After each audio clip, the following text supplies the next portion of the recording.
For this next session of the Future of the American Child Journalism Training, we are joined by the Chief Pediatric Surgeon of University Hospital's Rainbow Babies and Children's Hospital.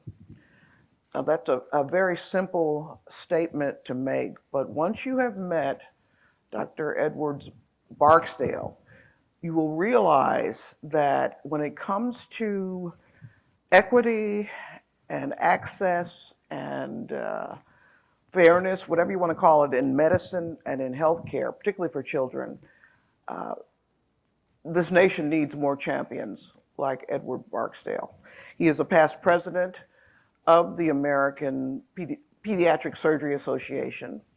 He, in fact, is leaving for their annual conference right after he finishes this talk. So we're grateful to have him here. But he's going to talk to us about something that all of us, I guess, unfortunately have to start thinking about perhaps in our coverage, and that is the violence, the mass shootings, the things that are happening increasingly in American society.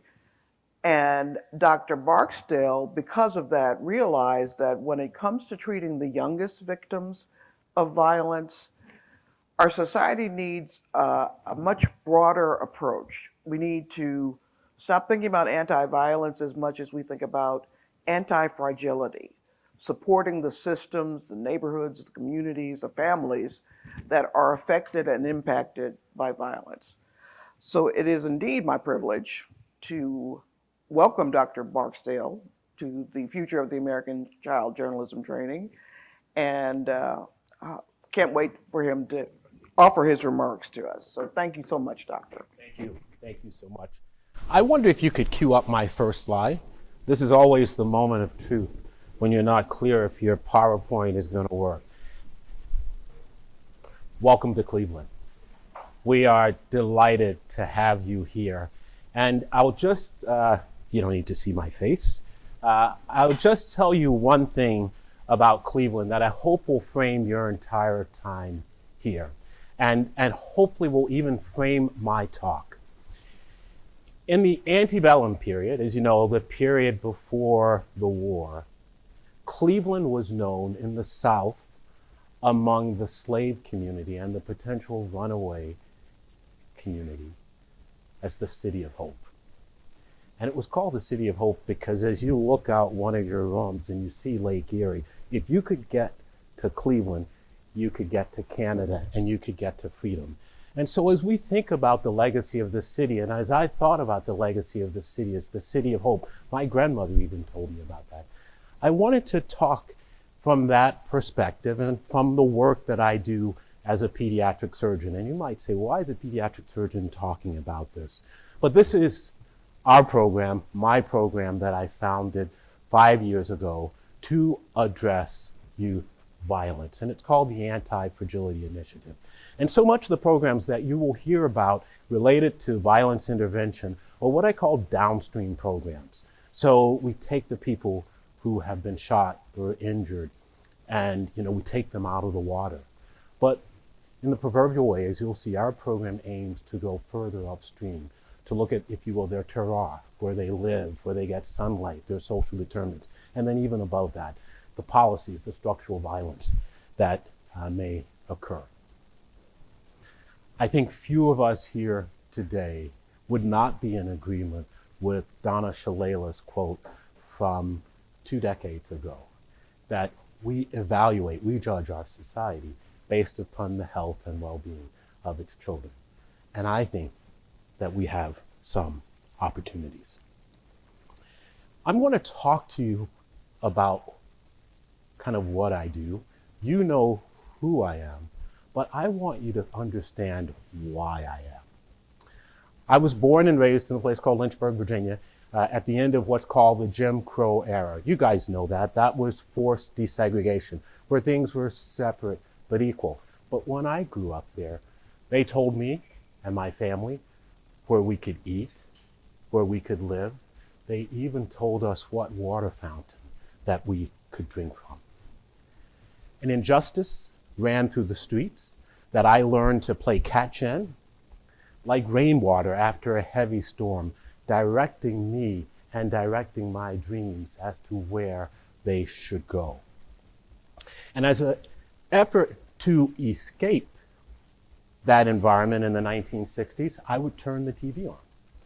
And the images on TV, Look and Life magazine, for a young child were often extremely bewildering. And based upon this trauma that was seen, my dreams, my aspirations as a young African-American kid growing up in the South were often minimized. And so the view that I had on the world, the view in color that I had in the world, was not always one that was extremely popular. And I'll tell you this, that before I graduated Harvard Medical School at age 26, 9 of my 11 closest friends were dead or in prison. And so they fell to those. But in my circumstance, I had this crazy grandmother who was a social worker, and in fact, the first social worker in Lynchburg, Virginia. And I call her a purveyor of hope. She would always say that nothing splendid has ever been accomplished except by those who felt they were superior to circumstance. And not superior to people, but superior to circumstance. So even though the world for me was black or white or shades of gray, she empowered me, despite the cracks and injuries that occurred from the time, to dream in color. She also told that type thing to my parents and my father. Here you see my mother and father from 1962 and my sister. That day, January 22nd, 1962, my sister got out of our car and walked into Virginia history. My parents decided, out of a sense of hope and aspiration, that they wanted a life better for their child and their children, my sister 11 years older, than they had for themselves. So they led an integration suit with 5 other families. They lost, but they won on appeal a year later. And so when I see Martin Luther King, I think of him as the general of the civil rights movement, but there were these other people around the country who were the foot soldiers who carried out the grassroots efforts. And we're going to kind of walk you into being grassroots.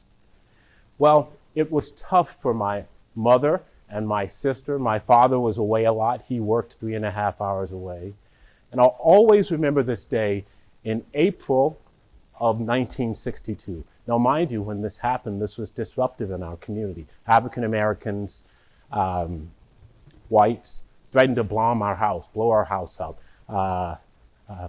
Light crosses. And so my mother and sister were very shaken. I remember this one day in our very small house, a little bit larger than this room. My mother was fussing as though she was preparing for royalty. And my mother was not very giddy. She was a pretty serious woman. And so some man I didn't know and a man I knew well, another minister, came to our house. And the man that I didn't know was neatly coiffed and spoke with his hands, and he kept calling my mother sister in this kind of southern vibrato thing. And I'm like saying, who is this guy? He's not my uncle. It'd be 4 or 5 years later that I recognized that although there was no royalty that came to our house, we were entertaining a king. And so this has been a powerful motive for me to think in the terms of justice. Because as a kid, when I saw that man, he had no halo and he had no wings, but he had an iron will. And I hope that you will look around the country at people who have iron will, who are focusing efforts on social justice, not just civil rights or racial justice, but social justice. And so I asked my father after all of this, I said, Dad, why did we do this? Why did you do this? Why did you put us all at such great risk? He said, well, son, I wanted to create unlimited doors of opportunity for you so that you could always see blue skies. Didn't mean a lot to a young kid. But he said the other reason was the jazz musician he was. He said, Ricky, as he called me, the melody was hope and the instrument was justice. And so from that perspective of justice, I want to speed through and talk to you a little bit about the work that we're doing in treating children who've been victims of violence. And this, for me, is not just kind of public health work, it's actually justice work, social justice work across this country. You must be living under a rock if you don't realize that we're in a violence pandemic. The news is rife with increasing incidents of violence. I need to update this slide for 2021 data, which was up 50%, and in Cleveland, the numbers are 48%. And the greatest weight is being borne on our younger populations, our 16 to 24-year-olds. And if you look at a recent article, which I think is maybe even apocryphal, that came out in the Financial Times just about a month ago, it stated that Americans, as you know, by the Angus Deaton and Ann Case, husband and wife from Princeton, Nobel laureate, that American life expectancy has been declining since 2015, out of proportion to other industrialized countries. And so why are Americans dying, and particularly those between 5 and 40? They're dying because of these so-called deaths of despair. And as you can see here, what was originally felt to be the deaths of despair of the high school educated white male, we've seen since the pandemic a marked increase in violence and suicide and drug overdoses in minority populations. And so and these are the numbers that I reflect for you. You can see some of the recent numbers that began to rise before the pandemic and escalated. This slide from the New England Journal, which I think says it all. At 2019, firearms became the most common cause of death in children. I'd like you to just let this graph soak in. Firearms are the leading cause of death of children. And look at what the graph shows you. What it shows you is that 20 years ago, through efforts like people like me, people in my field who I'm going to be seeing this afternoon and tomorrow, who worked with Congress to get people to have car seats and to wear seat belts and to have airbags, that's dropped tremendously by public health efforts. And what it says to me, some people look at this and see despair. I see hope, because if we can do this for MVCs, we can bring firearm injuries down to a lower level. But you can see the other causes. And interestingly enough, the uptick in drug overdose and poison. Again, I don't want to put an exclamation point on violence. You guys are seeing this. But in fact, I think that we are in what's called a syndemic. That's when one or more epidemics occur simultaneously, and each one is superimposed upon the other. And that aggregation creates a worse prognosis for both. I left some slides at the table. And so we clearly are not going to public safety our way out of this. We need a cogent public health strategy. And I think that's one of the first points that I want to emphasize to you. I want us to change the lens by which we see violence from that of frailty in human character to challenges with the infrastructure and superstructure of our country and of how we take care of each other. I came to this beautiful city of Hope in 2007. It was a dream for me. I am the 5th trained African-American pediatric surgeon in the United States. At the time I finished training in 1994, there were a total of 650 pediatric surgeons of all kinds. There are now 1,500. And it was a great sense of pride for me to come to Rainbow in this city of hope. But I was met with some stark realities in this city of hope. This city was more likely a place at what I might say the precipice of hope, if not the precipice of despair. These are all the things that we found. High suicide rate in the school system, actually the highest in the country, highest infant mortality. We've made improvements on that. First time in 12 years that homicide became the leading cause of death, highest child poverty. And so for me as a person, I saw this as an opportunity not to stay in my former position, but an opportunity to run to the fire, because if you're going to make a difference, you want to go to a place where there are issues. I collaborated with the chief of the police and the mayor, and we developed a violence program that over the first 2 years, we had the lowest violence rate in the history of the city. So it meant that public health strategy would work. We got a great, I went into the neighborhoods. I went into places that I probably shouldn't have gone. I went with the police. I went into the juvenile detention center. I went into crack houses. I went to street corners. I spoke with kids who had done horrible things. And I came to understand the roots of violence and the things that exist within our society that lead to violence. I spoke with so many young boys, primarily African American boys in the city, and I recognized that for many of them, it seems as though there's no childhood here, and that childhood becomes blurred by the things they see and the things that they encounter that I think are actionable. And so by the time that many of them show up in our emergency room, in our ICUs or our PACUs, they've fallen down a fairly intense course. Well, what I left out in this slide is that the work that we did with the mayor, we got a $2 million grant from the feds, and we were a model program. And then when the money ran out, the violence rate went up. And then I had the worst week of my life in October of 2015. I encountered all of these children and this cherub that you may be familiar with if you listen to the Serial podcast. This is a young girl who was waiting for her mother, who was getting candles for her father, and she died in the crossfire. And I brought with me a small ball that you can squeeze for stress. That's the size of her heart. I know that because I squeezed her heart. And I recognized that when I spoke to her mother, and her sister was covered in blood, that the real victim is not only the people who were shot, but those that are left behind. So we did our first study. We looked at violence in the city. We looked at Rainbow, and we saw that we looked at violence over the course of a year. At that time, we saw about 250 patients a year who were the victims of violence. We see about 500 now, of which over that period of time, we were seeing about 40 gunshot wounds.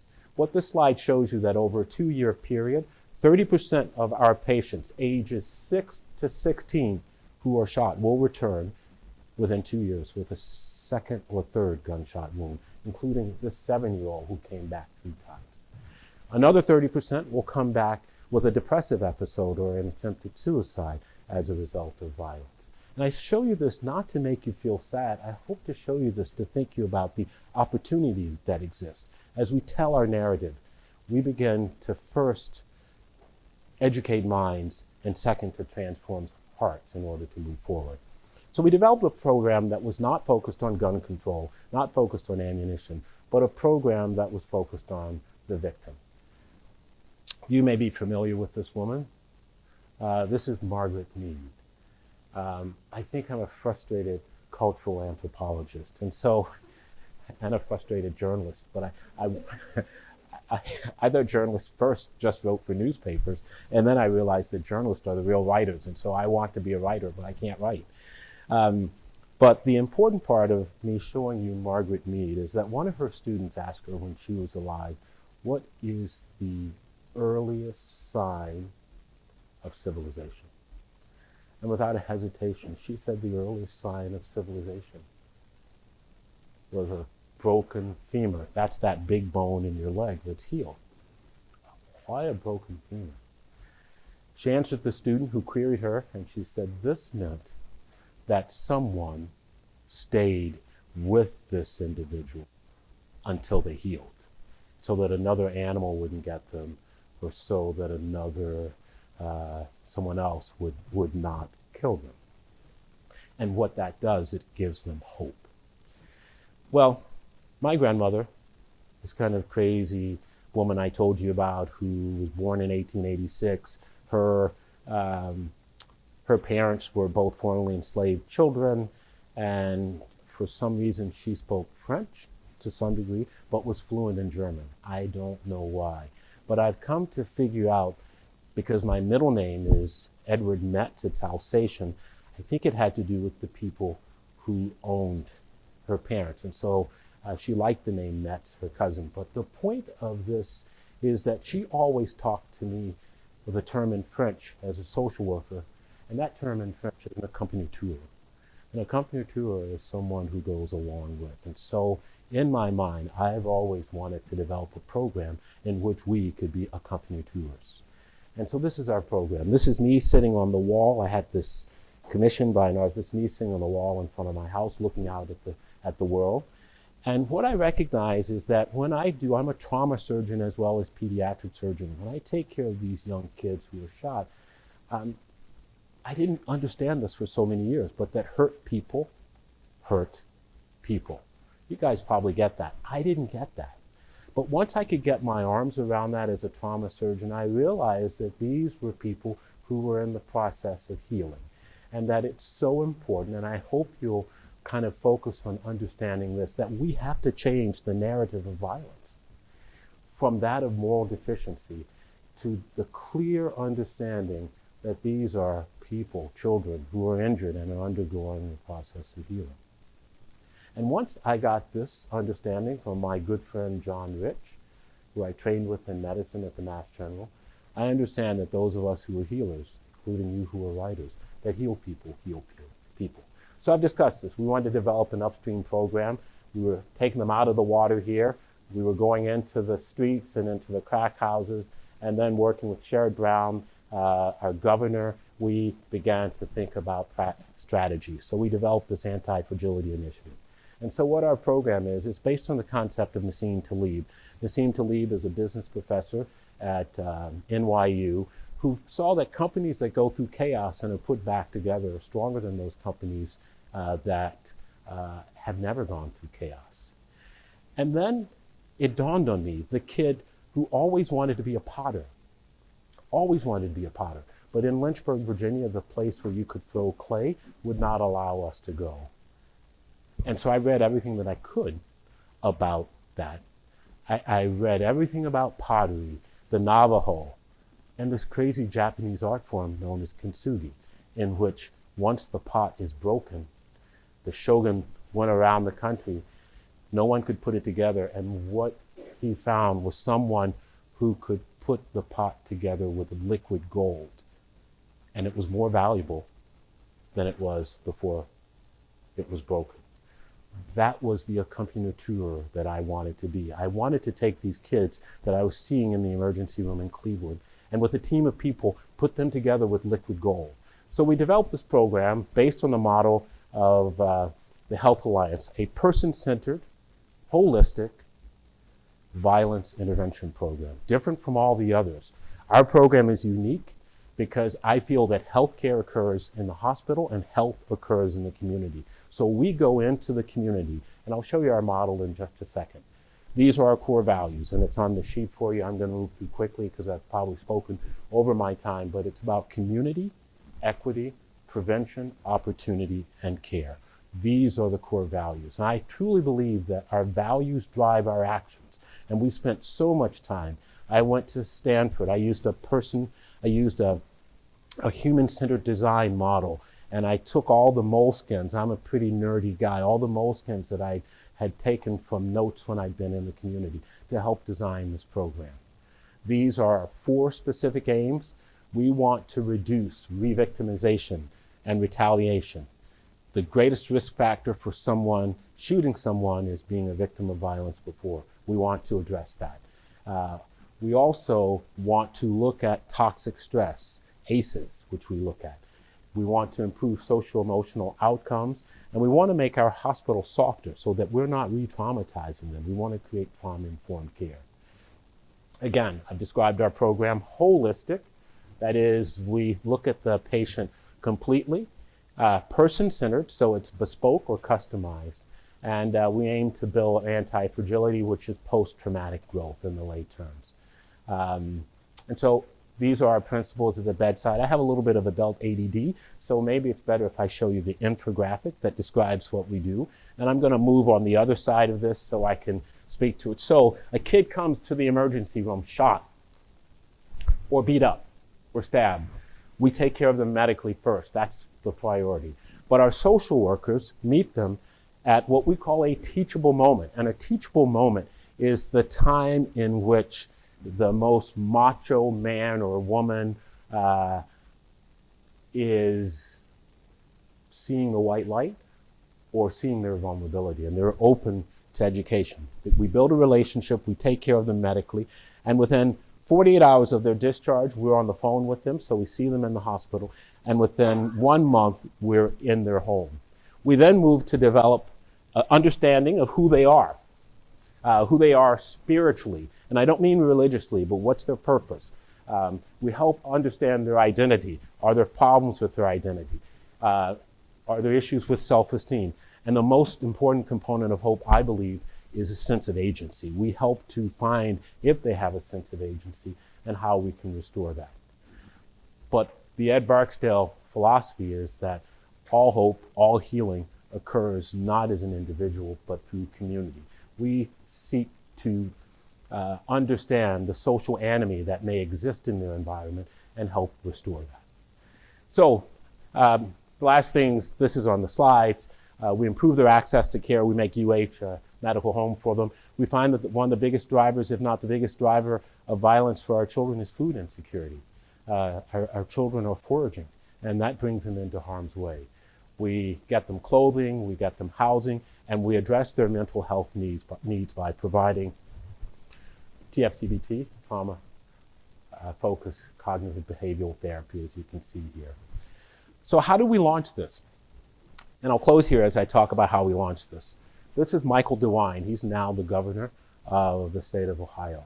And when he was Attorney General 6 years ago, he came to Ohio for an event at the Boys and Girls Club in which I was supposed to speak, and all my adult colleagues overspoke, and I didn't get a chance. He had a limited time, and he was leaving. And I walked out with him, and I said, Mr. DeWine, I have a great idea for you. He said, speak to the hand. I don't have time to talk to you. I said, it'll be really quick. It'll just take me 2 minutes. He said, I told you I don't have time. And he beckoned his security people. I kept talking. And 40 minutes later, he said, I don't have time anymore, but that's a great idea. And can I call you? And that reminded me of my dating days, that if I asked them, and they had no time, that was one thing. But if they said they were willing to call me, that would be a possibility.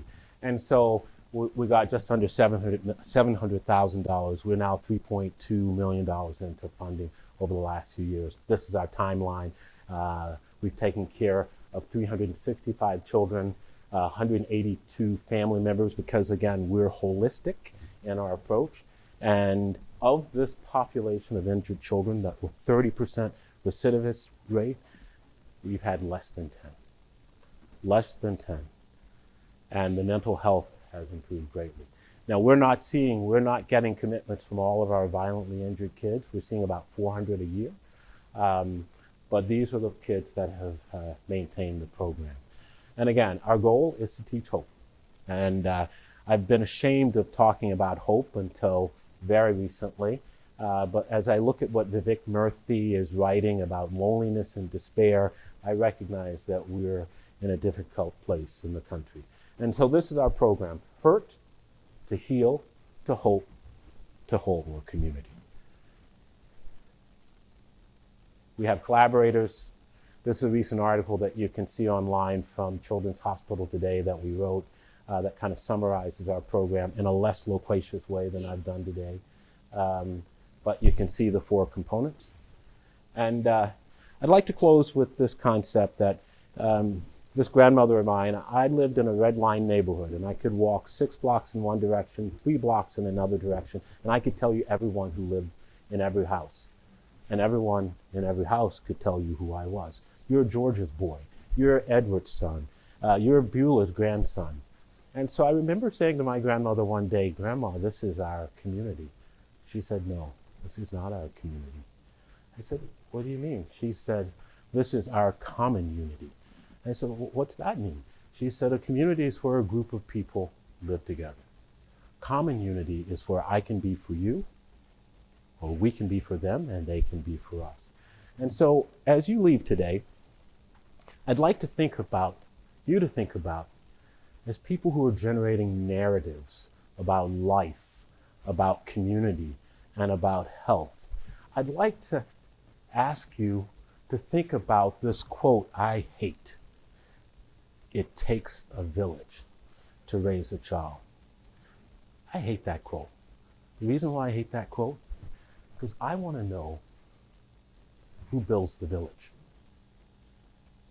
Common unity. You do, I do, we all build the village.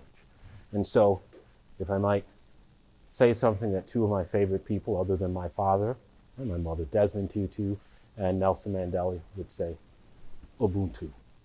I am because you are. Thank you.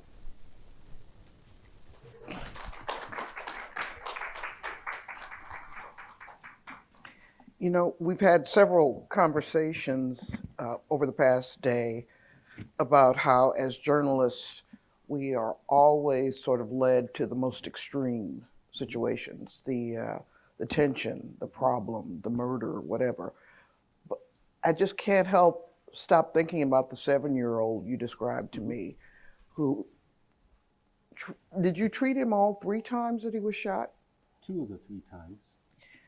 Tell me a little bit about his story. Well, you know, I have to tell you, before I started the program, I never really wanted to learn about anyone's story. Because if I learn their story, it may change how I see them.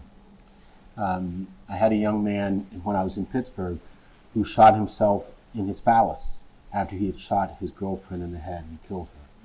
And it affected how everyone took care of him. And so I take care, at that time, before our program started, I had the mentality, we treat them and street them. And then I realized that that boy didn't need a hospital. He needed an ecosystem of care. And he needed a physician who, if he didn't want to think about the why, could mobilize others. So I don't. And I don't know, I often wonder what happened to him. My dream is that one day, when I'm in the nursing home, I look up and he's my nurse, my physician, my provider. And that those injuries made him stronger in the broken places. Are there any questions before I commandeer the conversation? Thank you so much for just the work that you do.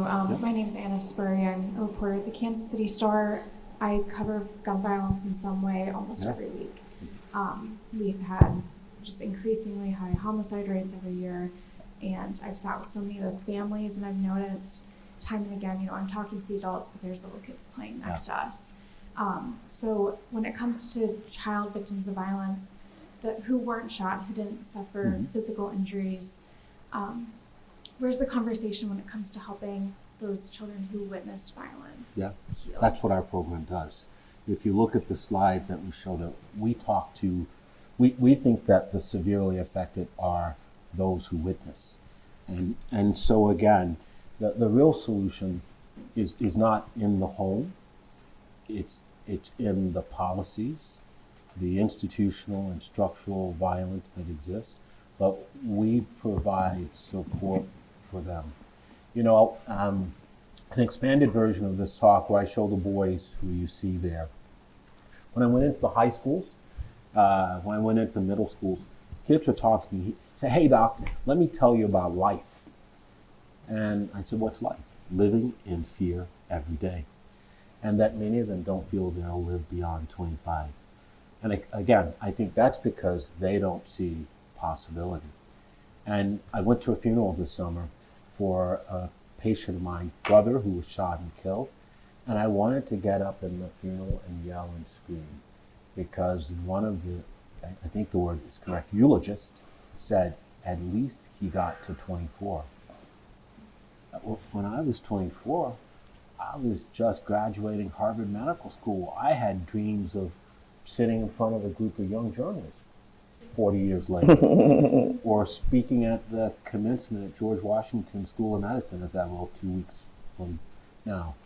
And again, I grew up in these streets for the kids. My mother was a seamstress in a sock factory.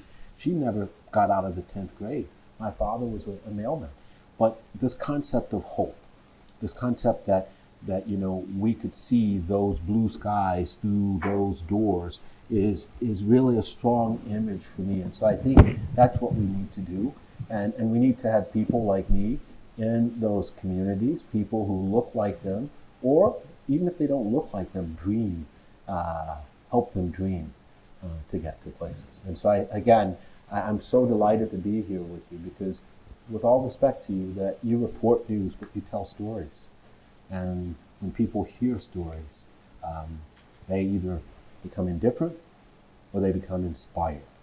And so the secret sauce is to write that leads to inspiration, that changes behavior and changes our country and makes us all better.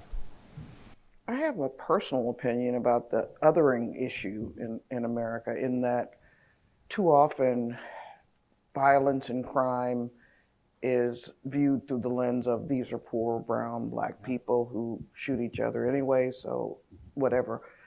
Do you feel that reporting has the ability to create a sense of empathy or connection? Because I get cynical about that sometimes. Yeah. Well, I'm not cynical about that. And as I sit in front and see these warm faces, and I think that we are heavily influenced by the images that are created for us, either through photojournalism, through TV, now through social media, and to whatever ways that there's writing. So I think that I believe, and I'm such a corny 1960s guy, but the moral arc always moves, and he didn't say toward hope, but it moves in my mind toward hope. There's only, I feel that so strongly. More questions? Yeah, thanks. My name's Jennifer Brooklyn. I write Hi, for Jen. the Detroit Free Press. Yeah. Yeah, thanks so much. Neighbor. Yeah. Yeah. But they still have me blonde here. Yeah.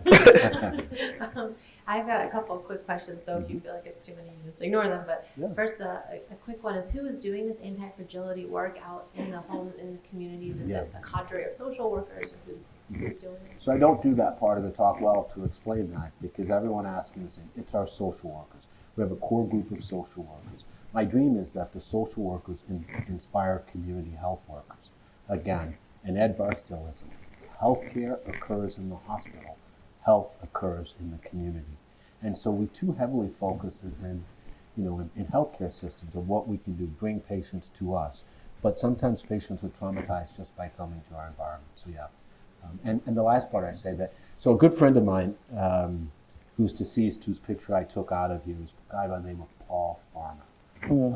Paul and I met 30 years ago, and my best friend and Paul ran a program in Haiti. And Paul educated me a long time ago with the work he did in HIV. Paul's kind of a white guy from North Carolina. He felt that having the local people help people understand about condoms and safe sex and taking meds was key, and that's what made the difference. And I think we have to take that public health approach that people have used in epidemiology of infectious diseases. I think violence is an infectious disease. It spreads person to person, and just like HIV, it can spread vertically, intergenerationally, and we have to approach it in that way. I think so many of you need to consider doing stories that frame violence as an infectious disease. Somebody needs to profile this man. So I wanted to, if you can quickly elaborate on how food insecurity causes violence. I thought that was really interesting. Yeah. And then the second thing I'd love to know is how much of the violence that you're seeing is self-harm, especially as we're seeing suicide rates, or at least suicidal ideation rates among Black girls especially, so much on the rise. And then, I assume that's a kind of a different approach that you would have to take to address that at a larger level upstream. Yeah. I hope it's okay to say what I'm going to say to you. I love you, because you bundled two different questions together so that you could get Eli. Yeah. So the first, You trying to be slick. Yeah. Yeah. So the first part, I want to ask you in a somewhat rhetorical way, have you ever been hungry? Have you ever really been hungry? Have you ever not known where your next meal is going to come from? Have you ever gone in a garbage can to get something to eat? I have. And I turn my head every time I see, right out here when I go to the nice restaurants. And so that is hunger is a powerful driver of behavior.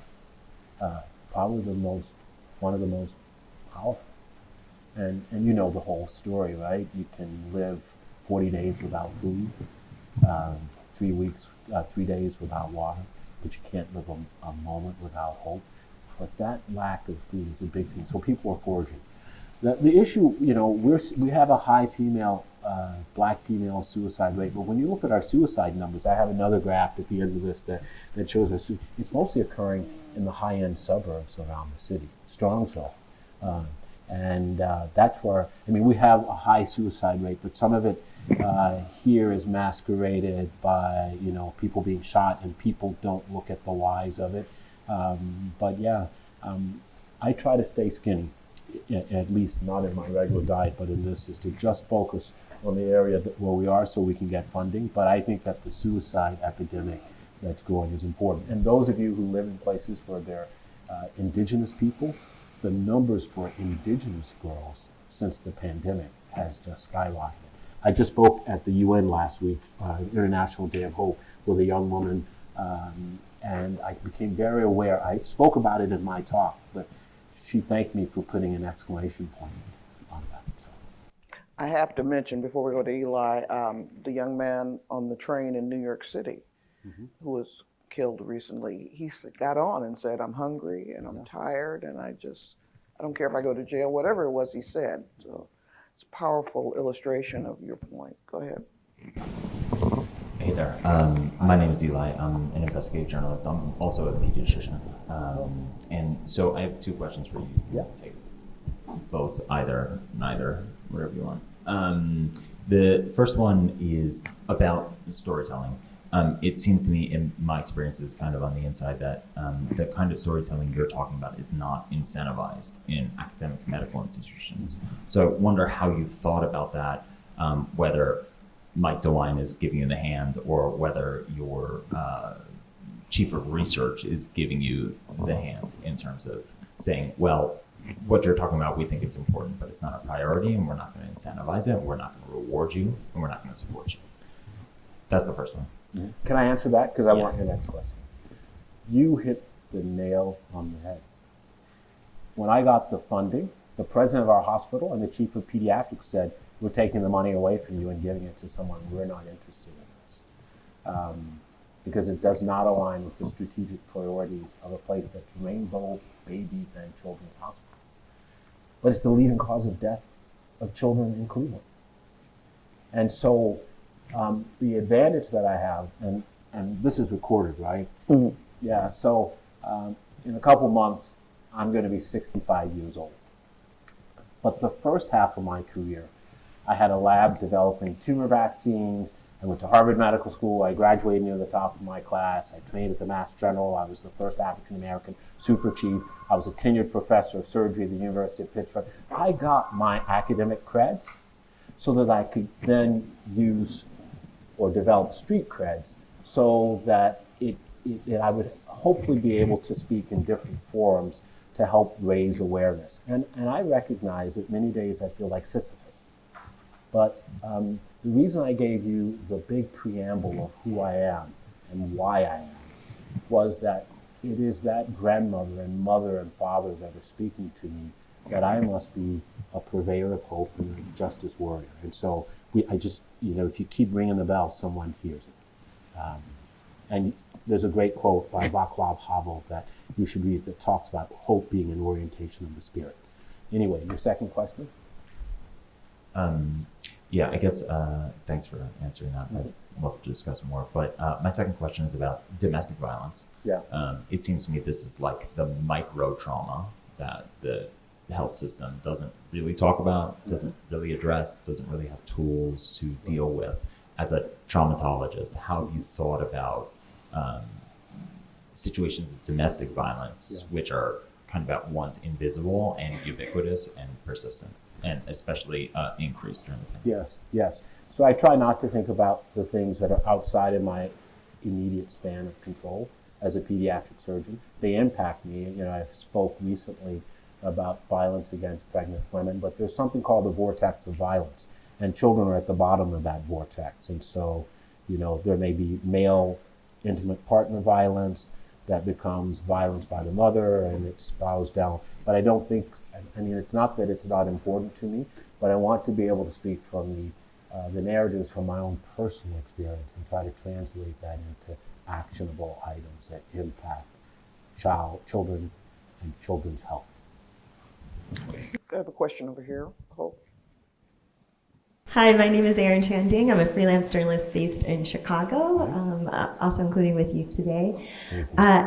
I also sit on our local school board. So a school-related question for you. How does the Anti-Fragility Initiative partner with local schools when it comes to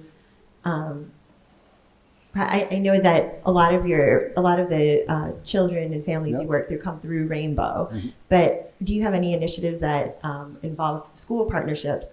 And along with that, with the rise of social emotional learning and how educators are thinking about that, how are they or can they incorporate talk about and discussions about lived experiences or fears around gun violence into this part of their education? And I'm wondering also if you can address some of the real anxiety that's going on among our students. I mean, K through 12 regularly have active shooter drills, right? That, I mean, are as regular as my tornado drills. So how do you deal, or how can schools deal in a cogent, effective way with a lot of these anxieties that come about from the drills and the real fear from seeing what's going on with mass shootings. So I don't know. So basically, the focus of the question is schools and partnering with schools and SEL programs. So the first part is that we work with the schools, but we primarily work. We're still in the launch phase of what we've done. We're 4 years in, and we're in the launch phase. And as we've gained success, people are coming to us. We knocked on a lot of school doors, and people are like, "Come back and see us." But we work with teachers and we work with counselors for each of our patients who have been injured. But we want, again, swimming upstream. You're in Chicago, on the Chicago School Board, or one of the? One of the suburbs. Okay. The elected ones, our Chicago School Board is currently appointed, but that's changing. So I spoke at Highland Park, where they had a shooting. I spoke there in November I talked about hope. And there's an organization in Chicago which is entering the schools and in the suburbs called Hopeful Minds. Hopeful Minds. It's an incredible program, and it's run, the chief hope officer is Catherine Getzke, Goetzke, and they have an incredible curriculum. It's a great title, by the way, Chief Hope Officer. Yes, yes. And so they were part of the organizers for the International Day of Hope at the UN last week. So I would advise that. So we are in Cleveland working with them. I just watched a news segment here in Cleveland in which a group of children, with the support of their teachers, boycotted one day because they're tired of living in fear. There have been a couple shootings right in front of schools, like one of the special schools, the science school here. And so I don't have a great solution for that.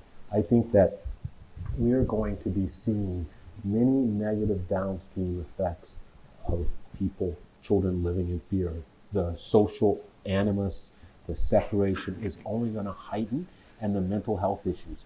This is why I think there is a fierce urgency of now to address this issue. And it is my hope that our hospital leaders, like the great leader of and CEO of Northwell Hospital in New York, and that's someone you should look at their Day of Violence that they put on February 28th this year, and the Netflix special that they have featuring a young man that I've helped. He says that I've mentored him, but I don't think he needs any mentorship. They're a pediatric surgeon. But again, the point that I make is that we have to think about these effects on children, because those children will be young adults. And so we're not working in that. I would like us to, but my goal every time this time of year is to get more funding. I mean, I'm laser focused on speaking everywhere I can and trying to get support so we can keep our nose above water. Tell me more about how individual hospitals or communities are responding to the initiative. If you had enough funding, would everybody want in on this? Well, I think that we don't need funding. It's an imperative, right? I mean, You just turned the news on. I was driving in and listening to something that happened in Texas yesterday. We've seen Uvalde. We've seen Sandy Hook. Scarlett Lewis, who is a mother from Sandy Hook, is a good friend of mine, and we speak together. I think that this is the reality.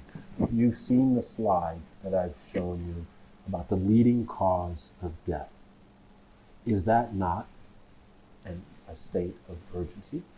Martin Luther King said, the fierce urgency of now, and I think that we have somehow become inured to violence, that it's developed a degree of indifference or blindness. And so I just think that, the more we tell the story, the more people that come along. And again, I use the Martin Luther King image because civil rights was that way, right? People said, oh, this is, not important. But the more people that get on board, the country moves. And I think that you guys are the movers. Question here. No, Oh, I'm sorry. Hi. Yes. I'm Bonnie. Bonnie, Petrie. Hi, Bonnie. Texas Public Radio. Yeah. I did an hour special last year in Uvalde, so, and when I left, everybody was talking about Allen. So gun violence is obviously a really big issue in Texas, just as it is everywhere. But for clarification, the name of this session is Building Anti-Fragility in Child Victims of Violence. So just for clarification, in this context, what does anti-fragility mean? Yes. So anti-fragility in this context, as we described, fragile, something that breaks that cannot be put back together again. Resilient, something that I don't think will exist in the human experience. Once you're shot, you're never the same again. You don't bounce back if you're paralyzed. Robust, you get shot, you're Superman. The bullets bounce off. So what anti-fragile for me, stronger in the broken places, is it's a way of promoting post-traumatic growth for children. And so I'm sorry I went through that part quickly, but the diagram, and you have this on there that you see, is that through the work of hospital workers, social workers, and community, we aim to put liquid gold into the lives to make them more beautiful and stronger than they were before, not the way they were before.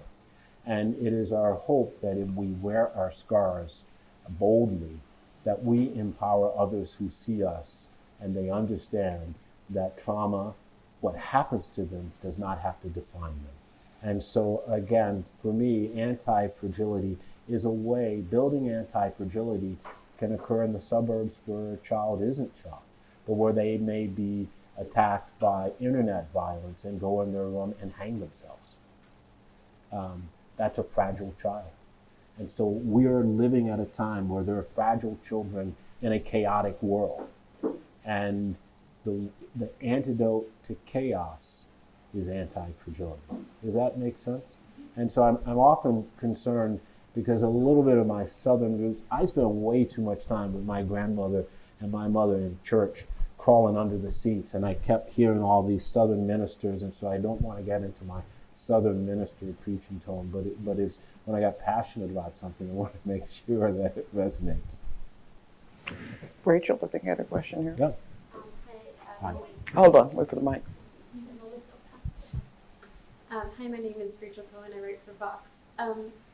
Something I was struck by was when you were talking about, the "it takes a village" line, because we heard earlier this morning from an expert on the child welfare system, and post his discussion, he was talking to a few of us, and he said a very similar thing. Like, he hates that line. It sort of takes responsibility off of all of us. We are all part of a system, and I think something a lot of us in this room are thinking about a lot is, news has a negativity bias. We often look to cover the failures of the systems, the corruption, the mistakes, and we all are looking to, I think none of us would want to think we are adding to the pain or the problem in covering it. But I don't know, listening to your presentation, when you were talking about, we can either tell stories that inspire cynicism or inspire hope. This is a constant thing journalists are sort of wrestling with, like, how do we frame stories and what is the purpose of our stories? But I guess I'd love to hear you talk a little bit more about, what kind of stories do you feel drive the kind of change that would make your work more successful? When the child looks like you, a young woman, who I'm making so many suppositions about you, but looks like people in the community that don't come from the communities where the violence comes from. And so that our heart and our heads tend to wrap themselves around the things that are our own experiences.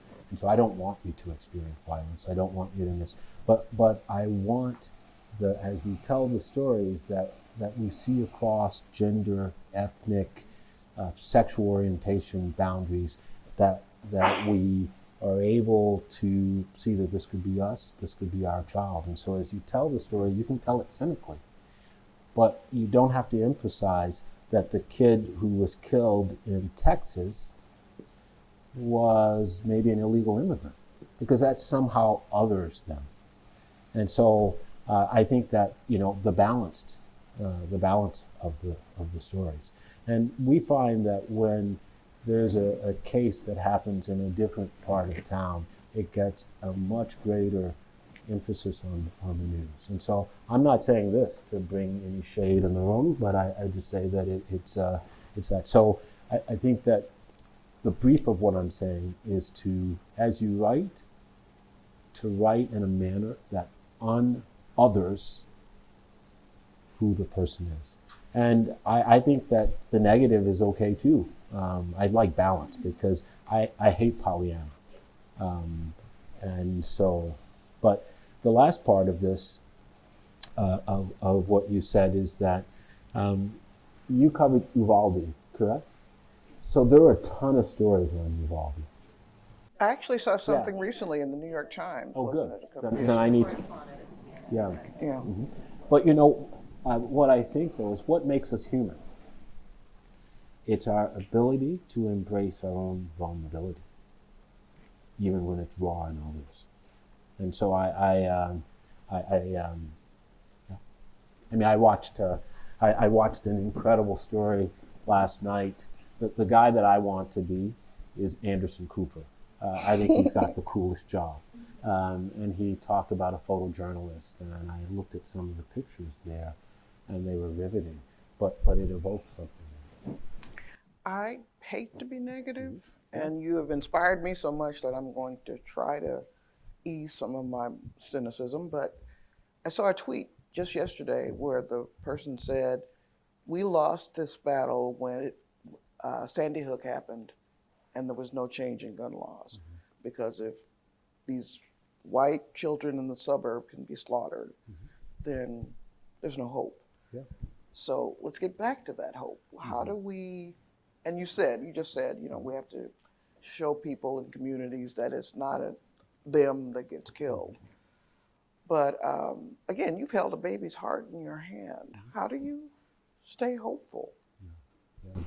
I've given a lot of talks, particularly, in the last 3 weeks, someone has asked me that for the first time ever.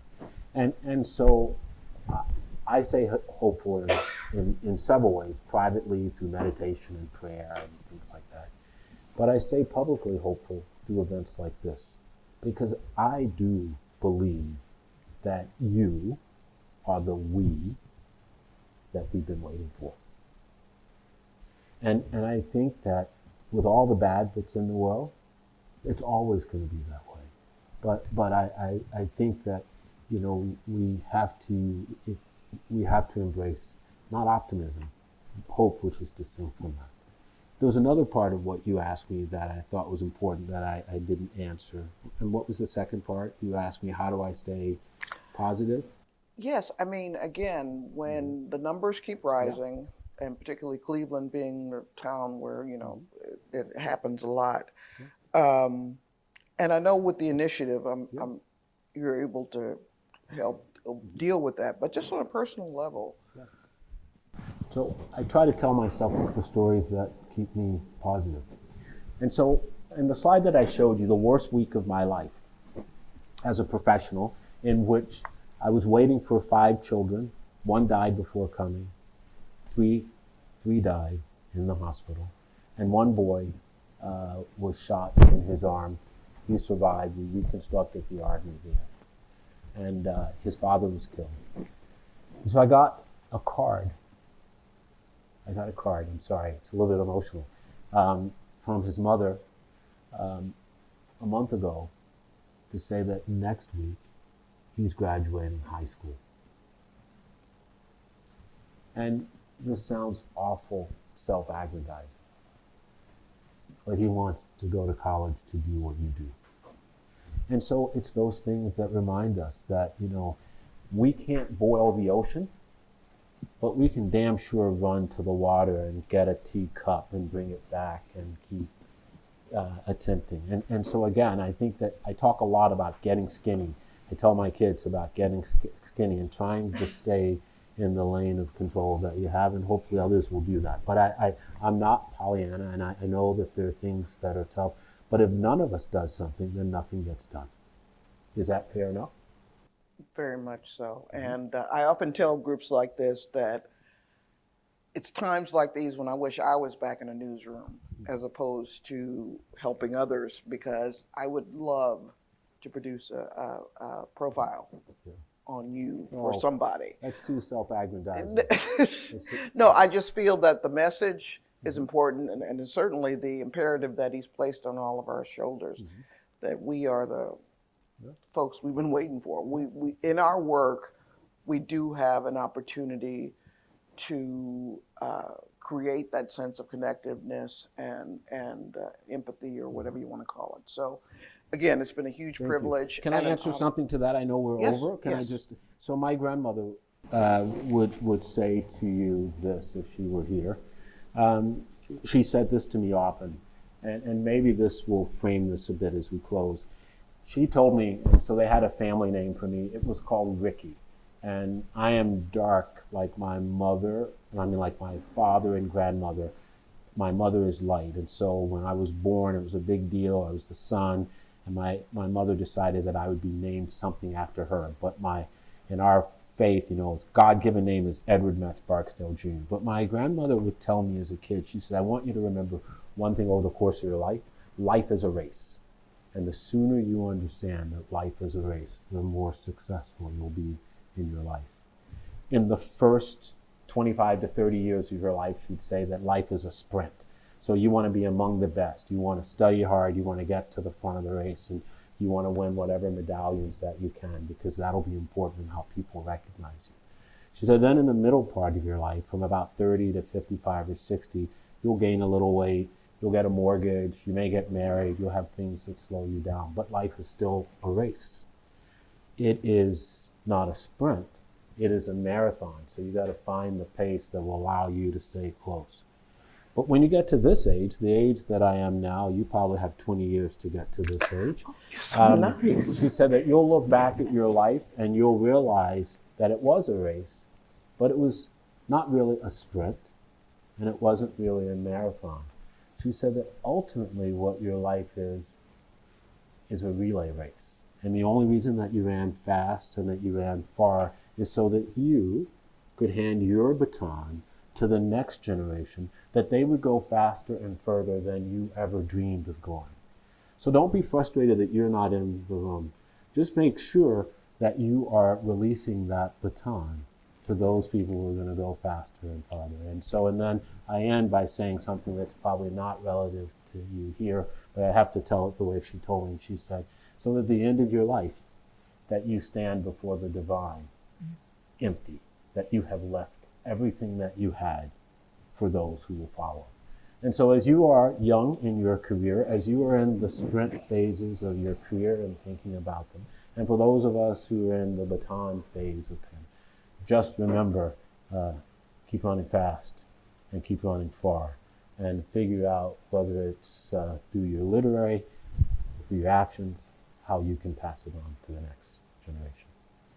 I simply cannot top those remarks. And so I want to take this opportunity to thank Dr. Edward Barksdale for sharing information about the Anti-Fragility Initiative, but also just inspiring us. Thank you so much.